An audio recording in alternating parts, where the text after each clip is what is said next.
সারদা কেলেঙ্কারিতে দোষীদের গ্রেফতারের দাবিতে এখনো অনড় কুণাল ঘোষ। তার অভিযোগ, দোষীরা এখনো বাইরে ঘুরে বেড়াচ্ছে। প্রেসিডেন্সি জেলে ঘুমের ওষুধ খেয়ে আত্মহত্যার চেষ্টার পর থেকেই এসএসকেএমে ভর্তি রয়েছেন সাসপেন্ডেড তৃণমূল সাংসদ। এসএসকেএম অধিকর্তা জানিয়েছেন, পূর্ব নির্ধারিত থাকলেও আজ বৈঠকে বসছে না মেডিকেল বোর্ড। কুণাল ঘোষের এখনো বেশ কয়েকটি পরীক্ষা নিরীক্ষা বাকি রয়েছে। পরীক্ষাগুলি হওয়ার পর রিপোর্ট খতিয়ে দেখতে সোমবার আলোচনায় বসবেন মেডিকেল বোর্ডের সদস্যরা। কুণালকে হাসপাতাল থেকে ছাড়া হবে কিনা তা নিয়ে ওই দিনই সিদ্ধান্ত হবে।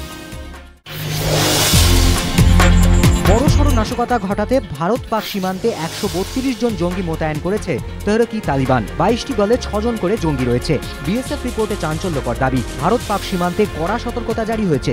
বিএসএফ রিপোর্টে আরও দাবি, নিয়ন্ত্রণ রেখা সংলগ্ন এলাকায় স্পেশাল স্কোয়াড মোতায়েন করেছে পাক সেনা। বিএসএফ সূত্রে খবর, পাকিস্তানের শিয়ালকোট এলাকায় জঙ্গি জমায়েত হয়েছে। জম্মু কাশ্মীর বিধানসভা ভোটের সময় নাশকতার উদ্দেশ্যে ভারতে অনুপ্রবেশের ছক রয়েছে জঙ্গিদের।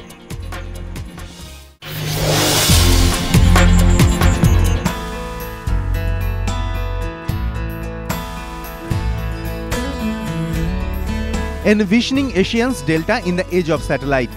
শুক্রবার থেকে স্টুডিও 21-এ শুরু হলো বিশেষ প্রদর্শনী।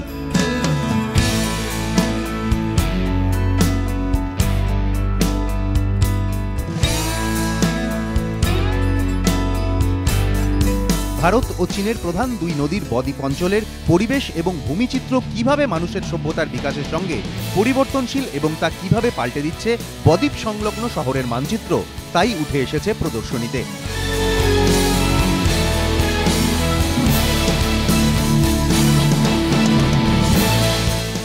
উপগ্রহ চিত্রকে কাজে লাগিয়ে দুই নদীর বদ্বীপ অঞ্চলের সমসাময়িক উন্নয়ন এবং তার ফলে পরিবর্তনশীল মানব জীবনের ক্রমবিবর্তনের ইতিহাসকে ফুটিয়েছেন মার্কিন শিল্পী ভিক্টোরিয়া মার্শাল। প্রদর্শনীতে স্থান পেয়েছে ভিক্টোরিয়া মার্শালের 17টি কাজ। চলবে 27 তারিখ পর্যন্ত।